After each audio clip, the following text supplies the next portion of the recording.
I am delighted today to visit with you, and we have to get right to it if we're going to get to it, the study of the providence of God in the life of Joseph. When I was first given the opportunity to consider teaching for a few Sunday mornings, I was asked what subject I would select, and I thought about the providence of God. And originally my plan was to fast forward right to Joseph and then go to Esther. But as you know, we've spent some time in the book of Genesis tracing the providence of God throughout the entire book. But this is without question the key passage that people think of most when it comes to the providence of God. And I want to start where Brother J.W. McGarvey started in his very famous sermon on this subject. As a matter of fact, in rereading that sermon this week in preparation for this class, I was so impressed again by that sermon. I'd read it multiple times over the years, but it's been a few years since I've read Brother McGarvey's sermon. And so I was so impressed by it and the eloquence of it and just how well it was arranged and done. I thought, there's no way I can improve on this in any way, shape, or form. And chances are the majority of folks listening to me here and perhaps online don't have a copy of McGarvey's sermons and may never have read this sermon. They've only heard about it.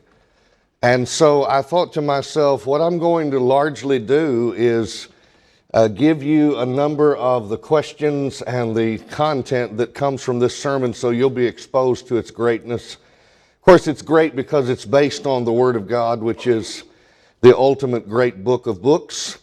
And Brother McGarvey did a tremendous job of doing something in his arrangement that I think makes the sermon.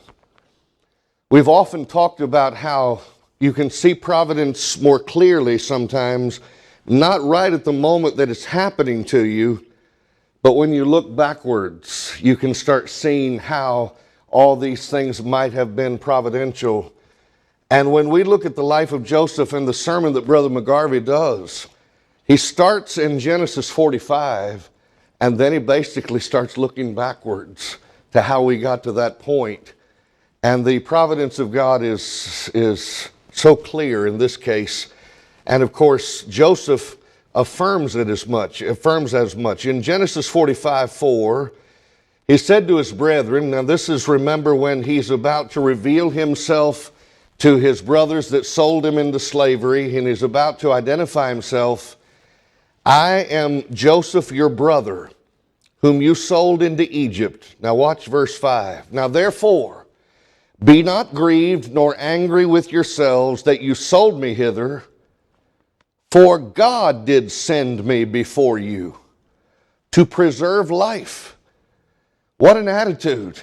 Instead of giving those boys a piece of his mind as to what they did to him and how dare you, how could you, he's big enough to see a bigger picture here, and we're going to talk about that bigger picture here in just a moment. He said, God did send me before you to preserve life. For these 2 years hath the famine been in the land, and yet there are 5 years in which there shall neither be earing nor harvest. They're in the time period of the lacking of food. They've certainly had the plenty, but now they're dealing with the famine.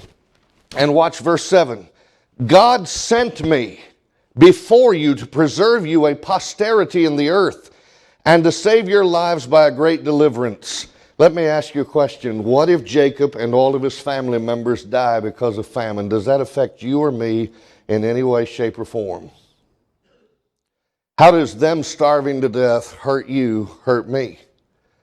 Well, when the seed line promise was going to go through Abraham, Isaac, and Jacob, and then ultimately through his sons, if Jacob and his sons don't survive, then you and I are goners as far as our spiritual hope is concerned. And so it's a very big deal that God would preserve a posterity in the earth of Abraham, Isaac, and Jacob's seed. Now you'll notice verse 8, so now it was not you that sent me hither, but God. He keeps saying that over and over and over again. God is the one who made me a father to Pharaoh and Lord of all his house, a ruler throughout all the land of Egypt. And I mentioned that J.W. McGarvey preached one of the most outstanding sermons you'll ever read on this section of Scripture. And since you might never see it, I've reproduced much of it in this presentation. He notes first that the story of Joseph occupies a larger space in the Old Testament than any other narrative section does, except for the life of Abraham. Abraham's life receives more discussion than anyone else, but Joseph occupies a larger space in the Old Testament than any other personal narrative. And then Brother McGarvey asks, have you never wondered why this simple story was allowed so much space? And have you never, in studying the story, wondered why Joseph, after he became governor over Egypt and had command of his own time, spent the whole 7 years of plenty and 2 years of famine without going to see his father, who lived only 200 miles away over a smooth road? Why didn't Joseph, when he had the free moral agency to decide, I think I'm going to take a trip and go look for my father, why didn't he do it? We're going to get into that more next week than we are this week. But he then says, finally, has not the question occurred to you, why did God select to be the heads of 10 of the 12 tribes of his own people, 10 men who were so cruel and so inhuman as to take their 17-year-old brother and sell him into bondage in a foreign land? What's going on here? There's a deeper undercurrent to what's going on here, and it starts in Genesis 15. Do you remember that God told Abram that he should know of a surety that his seed, his posterity, would be a stranger in a land not theirs? They would serve them and afflict them for 400 years, and also that nation whom they will serve or shall serve, I will judge, and afterward shall they come out with great substance. And so we know, of course, that this is talking about Egypt. Abraham never did learn, as far as any record we have, that the foreign land in which his people were to be a bondman was Egypt, and that a removal of his posterity to that land was necessary. Keep that in mind. What God had predicted in Genesis 15 necessitated that someone go to Egypt and fulfill this prophecy. Abraham lived and died in Canaan. He didn't live his life in Egypt, though he visited there briefly. His son Isaac lived 180 years, died, left his children, his servants, his flock still in Canaan. And Jacob, even though he'd spent 40 years in Paddan Aram, still lived in Canaan with his 12 sons, his flocks, his herds, and up to the very hour that his sons came back from Egypt the second time and said, Joseph is alive, he's governor over all Egypt. Jacob saw that long line of wagons coming up, bringing the warm invitation of Pharaoh and Joseph to hasten down and make their home into Egypt. Until that very hour, he had never even entertained the idea of migrating to Egypt. He had no thought of it. What was it then that brought about, after so many years, that migration of the descendants of Abraham into Egypt and led to the years of bondage? He says, you may be ready to answer. The immediate cause is, well, Joseph, the son of Jacob, was now the governor over all Egypt. He wanted his father and his brothers to be with him, and that's true. But here's where Brother McGarvey starts this brilliant line of questioning. He will ask this, which will lead us to an answer, which will lead us to another question, which will lead us to an answer, and which will link together in God's story. How had Joseph happened to become governor over all the land of Egypt? You remember in Genesis 41, this is Joseph talking. He says, this is the thing which I've spoken unto Pharaoh, what God is about to do. Now the occasion is Pharaoh's had a dream and he doesn't understand it, and his wise men certainly can't help him with it. And so Joseph steps in. And he says, behold, there will come 7 years of great plenty throughout all the land of Egypt. And then there's going to arise after them 7 years of famine. And all the plenty will be forgotten in the land of Egypt. This famine is going to be so severe, he says, it will consume the land. And the plenty won't be even known by reason of that famine following. It's going to be very grievous. And then for that dream, he says, the dream was doubled unto Pharaoh twice. You had this dream twice because the thing is established by God. And Joseph says, God will bring it shortly to pass. God's shortly going to bring it to pass. Now, therefore, what Pharaoh ought to do, what you ought to do is look out for a man discreet and wise and set him over the land of Egypt. And no, I don't believe for one moment that this was Pharaoh, that Joseph trying to say, and I know a guy that'd be a pretty good pick. I don't think he had any idea that such a thing would be offered to him, considering his situation. You don't go from prison to palace just like that. And so he says Pharaoh needs to select someone that will then supervise, appoint officers over the land, and take up a fifth part of the land of Egypt during the plenteous years, and then during those years of famine, they'll have some stored up, and the land won't perish because of the famine. So what did Pharaoh think about this? He thought it was good. And then he asked this question: can we find such a one as this is, a man in whom the Spirit of God is? Is there a better selection than the man that just told me what this dream means? Joseph, you're going to be the one. Joseph, for as much as God has showed thee all this, there's none so discreet and wise as thou art. You're going to be over my house. In fact, only on the throne will I be greater than you. Think about this. What a drastic change of events. And tell me, except for the miraculous revelation that is given to Joseph to be able to know the dream and interpret it, tell me what miracle has transpired to get to this point. Brother McGarvey's going to talk about that at the conclusion. Pharaoh says, Joseph, I've set thee over all the land of Egypt. And he took his ring off. He gave it to Joseph. He put him in the finest clothing, put a gold chain about his neck to signify his position. He made him ride in the second chariot which he had. And though Joseph didn't request this, the people were crying before him, bow the knee, when he'd come into the area. And he made him ruler over all the land of Egypt. And Pharaoh told him, no one's going to lift up their hand or foot against you in all the land of Egypt, or without you, rather. And he says, your name, anybody want to volunteer? Your name is Zaphnath-Paaneah. And he gave him to wife Asenath, the daughter of Potipharah, priest of On. And Joseph went out over all the land of Egypt. How old is he when this happens? He's 30 years old, according to the text. How old was he when his brothers sold him into slavery? 17. So, dozen years plus have gone by. And do you think that Joseph had the slightest inkling, or that his brothers had the slightest inkling, when they sold him into slavery, that he would, just a little over a dozen years later, be second in command in all of Egypt? Do you think they even had any idea that such was possible? With God, all things are possible, but that raises another question. How is it that Joseph predicted that famine? You say, well, it was interpreting Pharaoh's dream, and Brother McGarvey says, so it was, but how did he happen to interpret that dream?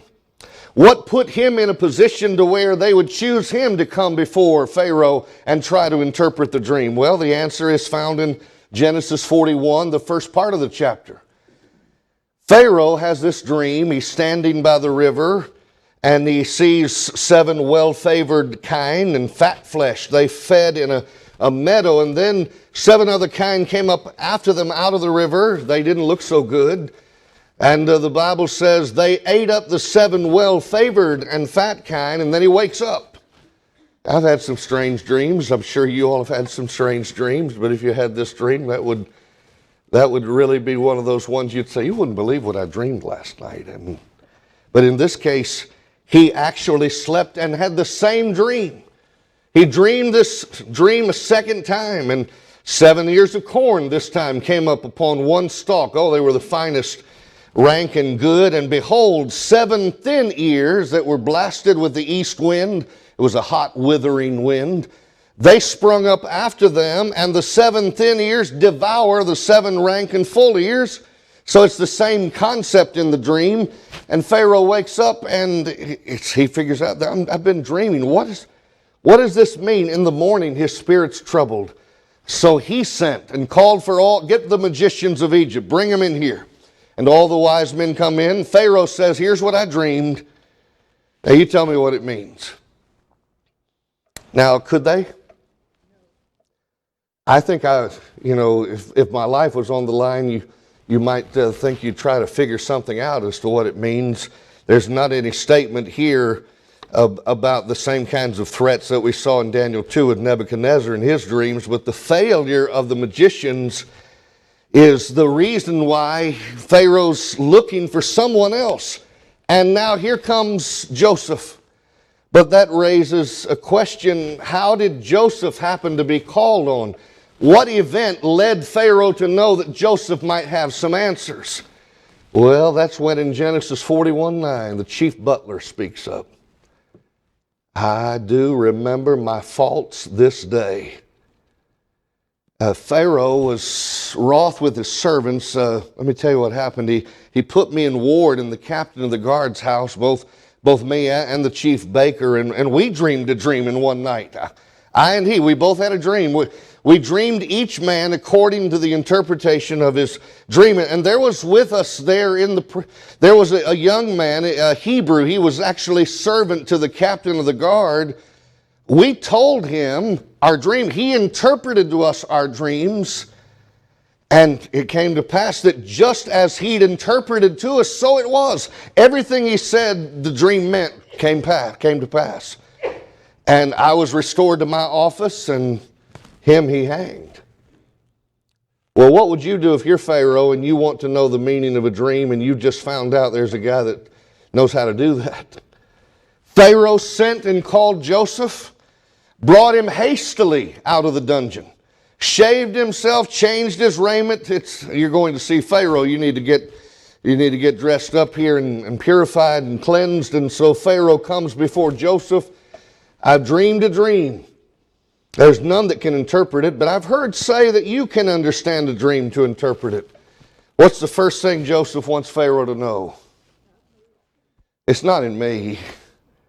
God shall give Pharaoh an answer of peace. He'll give you the answer you're looking for as to what it means. I want to deflect the attention away from myself. God deserves the glory.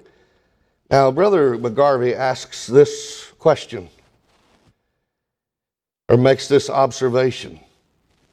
If that butler had not forgotten this promise to Joseph made 2 years earlier to speak to the king and to have Joseph released out of an imprisonment that was unjust, Joseph would likely have been released and might have been anywhere else by this time than in the land of Egypt, and would not have been in the position he was in that would lead to this, which would lead to this, which would lead to his family coming to Egypt, just as Genesis 15 predicted. So the forgetfulness of the butler, who forgot his friend when everything was well with himself, McGarvey calls it a necessary link in the chain.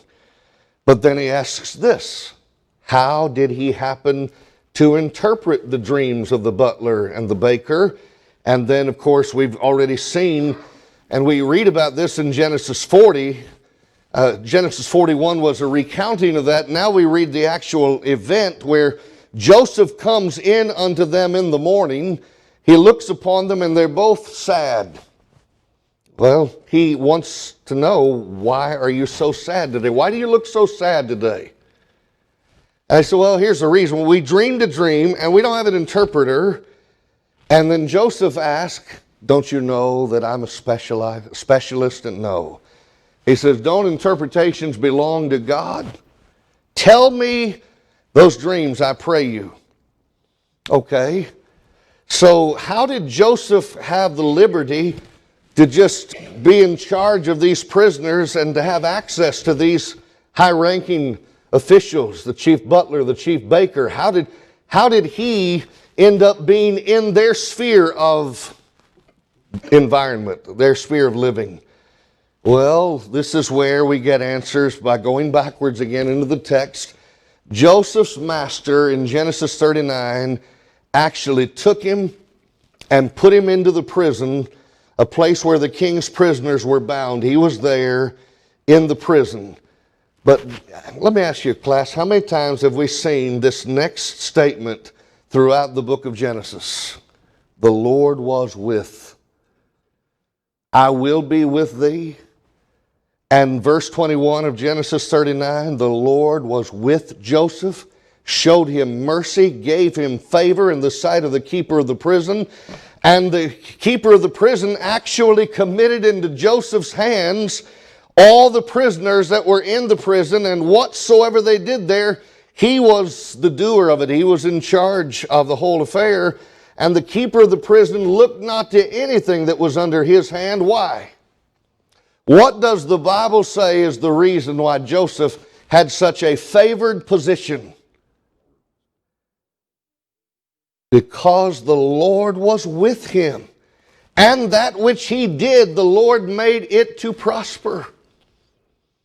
And so Genesis chapter 40 and verse 1 says, it came to pass after these things that the butler of the king of Egypt and his baker had offended their lord, the king of Egypt.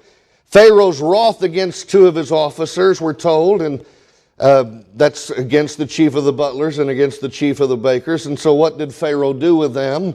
We're going back and then revisiting what happened. He put them in ward in the house of the captain of the guard. Notice, let's not forget, even though Joseph had charge of the prisoners, Joseph himself was still what? He was still under arrest. He wasn't at liberty to just leave and not be a prisoner anymore. This is the place where Joseph was bound. And the captain of the guard charged Joseph with them, and he served them, and they continue to season in the ward. So Joseph being here on this occasion, is going to lead to the chief butler later being able to say, hey, there's a man that can interpret your dream, Pharaoh. There's a man that can do that. Well, that raises another question. How did Joseph happen to be in prison? And you remember that she, Potiphar's wife, as he fled because of her advances, she laid up his garment by her until his Lord came home. That's Potiphar. And Potiphar's wife speaks to Potiphar and says, the Hebrew servant which you brought unto us, don't miss that, came in unto me to mock me, she claims. It came to pass as I lifted up my voice and cried that he left his garment with me. This is his garment, is it not? And he fled out. And it came to pass when his master heard the words of his wife, which she spake unto him, saying, after this manner did thy servant to me, his wrath was kindled. And so what does he do?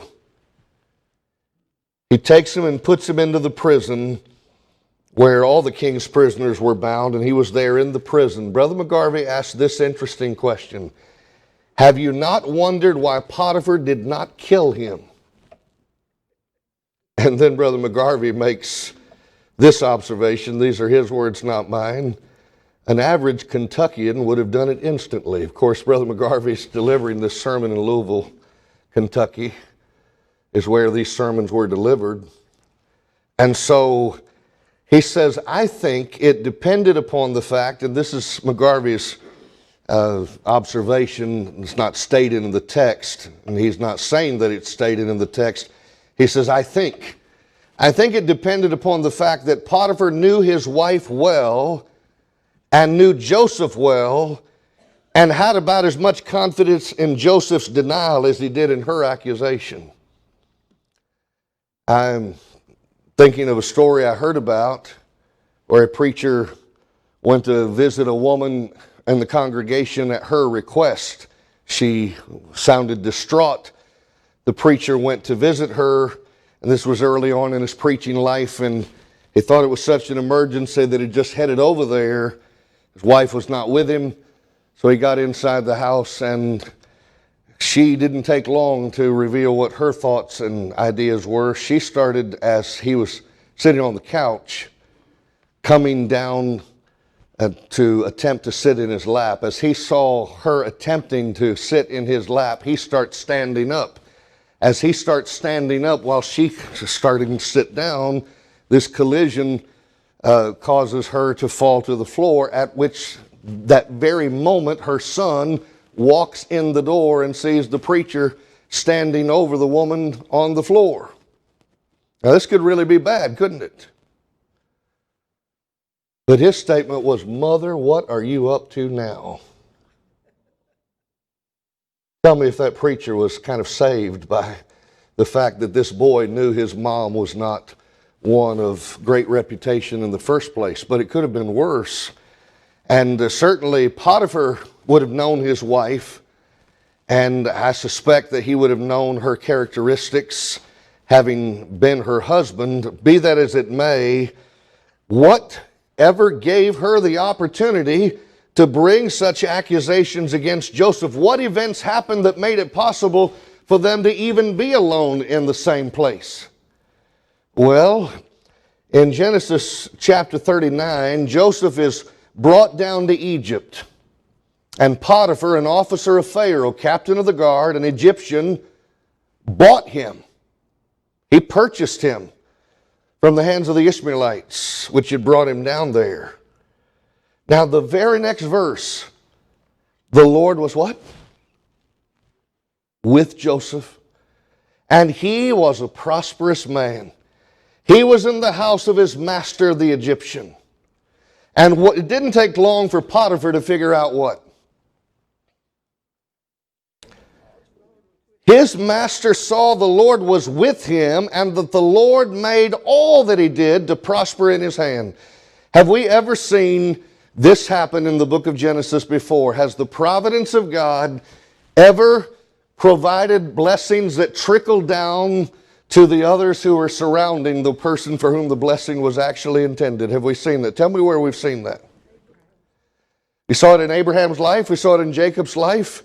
Laban is certainly a recipient of the fringe benefits of the benefits that were given to Jacob. And you see it just so many times in the book of Genesis. You'll see that the person that is near the person that God is blessing. You see this a lot when the Ark of the Covenant went to the house of Obed-Edom later in history. You remember that the house of Obed-Edom was blessed for the months that the Ark of the Covenant was there. So Potiphar knows God is with him. God is making everything he did prosper. And so Joseph, we're told, found grace in his sight, and he served him, and he makes him overseer over his house. How much that Potiphar is in charge of does he put into Joseph's hand? All that he had. That's how much trust he had. How many people do you know that you say, "I trust you so much, I would leave anything I have with my children, my possessions. I trust you implicitly. You're a man of integrity, a woman of integrity. I trust you that much." Now, from the time he made him overseer in his house and over all that he had, how that worked for Potiphar's house? The Lord blessed the Egyptian's house for Joseph's sake. Notice, not for Potiphar's sake, but for Joseph's sake. And the blessing of the Lord was upon how much? All that he had in the house and in the field. And he left all that he had in Joseph's hand, and he didn't even know. He just trusted Joseph so much to keep up with it. He didn't even know sometimes the inventory except the bread which he did eat. And Joseph, we're told, was a goodly person and well favored. After these things is when Potiphar's wife cast her eyes upon Joseph and says, "Lie with me." Now, I want to say this very generically. If you think like some people think, what might Joseph have said in response? Look, as much pain as I've been through in my life, my own family selling me into slavery and me having to be uprooted from my homeland into a foreign land, and as much pain as I've been in, if there's ever someone who deserves a little pleasure in their life, it's me. It is I deserve that.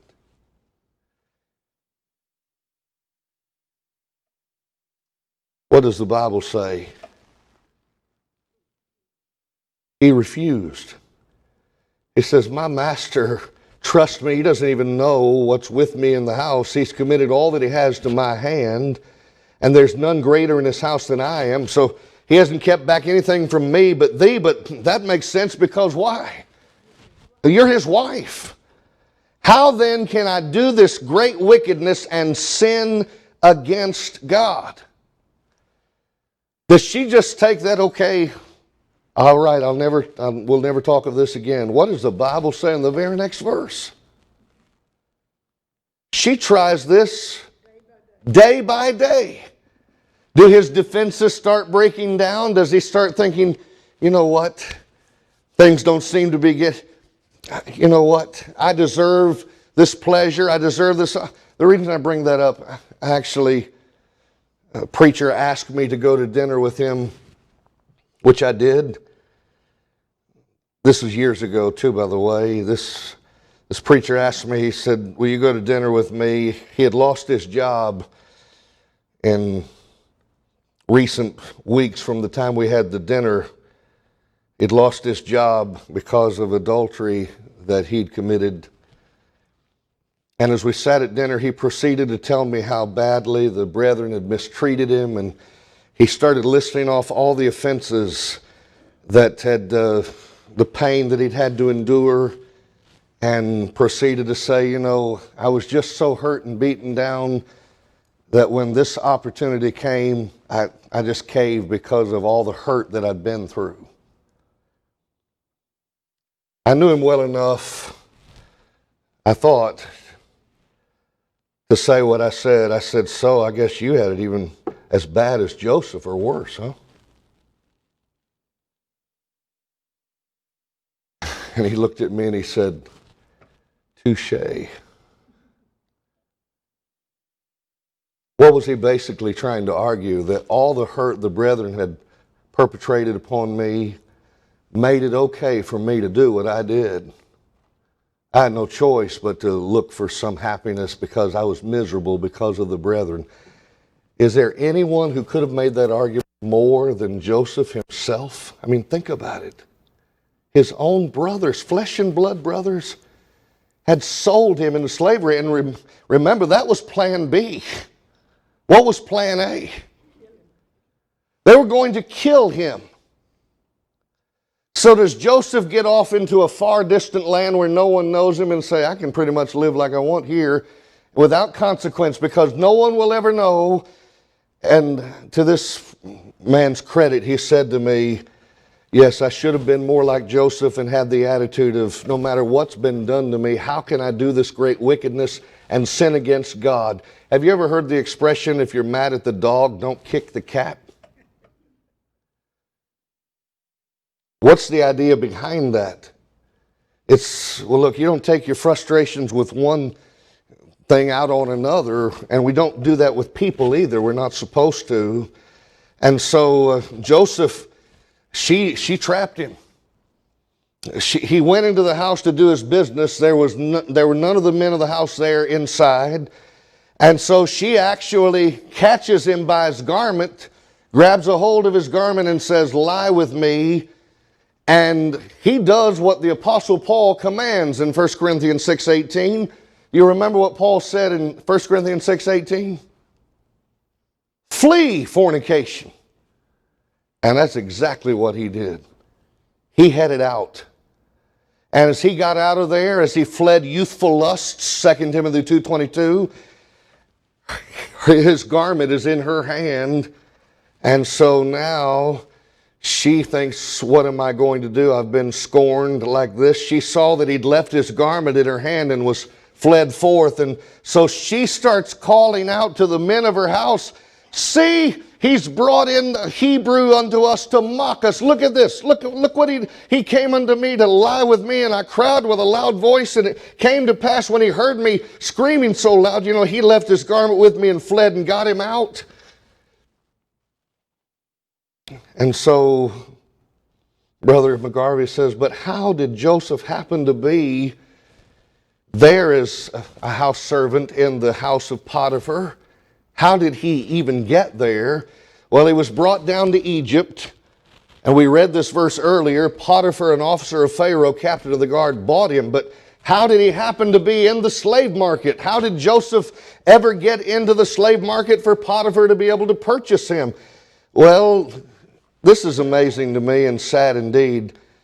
After they'd already thrown Joseph into the pit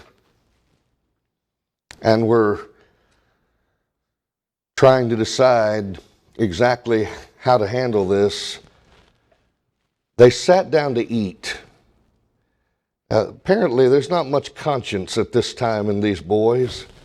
When you take your own brother who's, there were some things that caused them to envy, yes.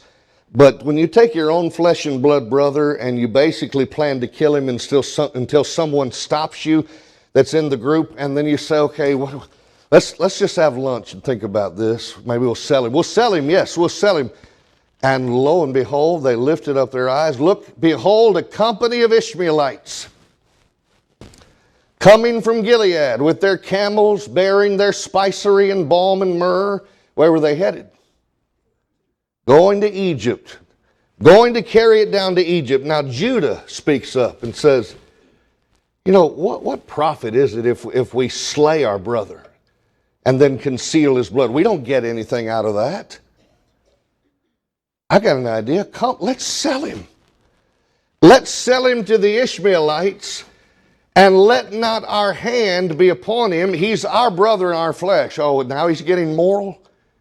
Yeah, since he's our brother, let's just sell him into slavery. Won't that be better? What does brethren think about this plan? They're content with it. Brother McGarvey asks, suppose Joseph had never been sold into Egypt. Would he have ever interpreted dreams? Would he have ever been governor over Egypt?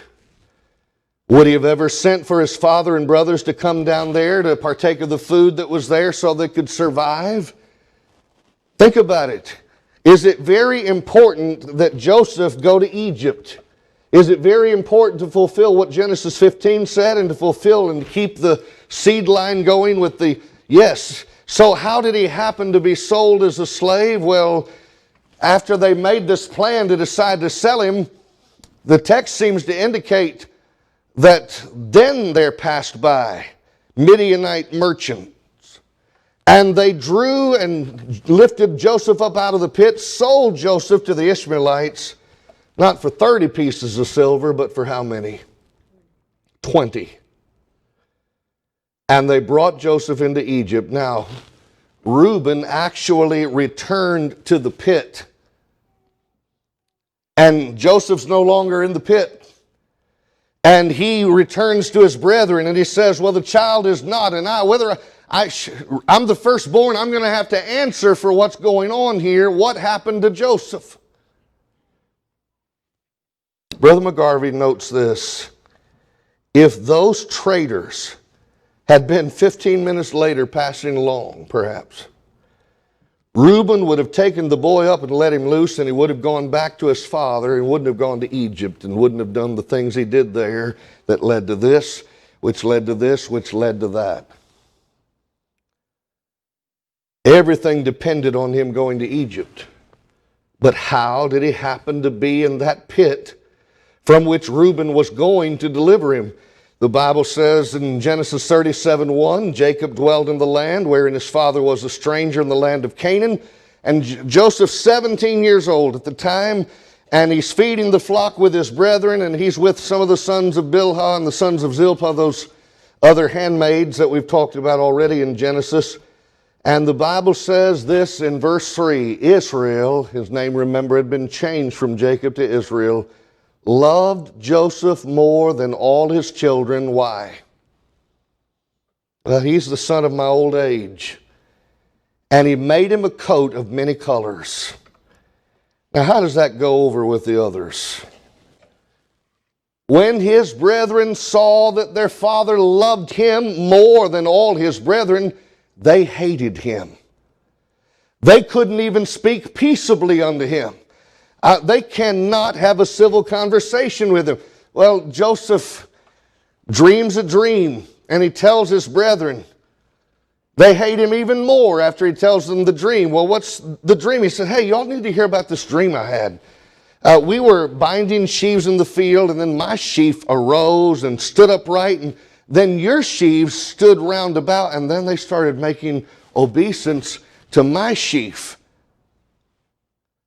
Now, I guess tone has a whole lot to do with how you interpret something, right?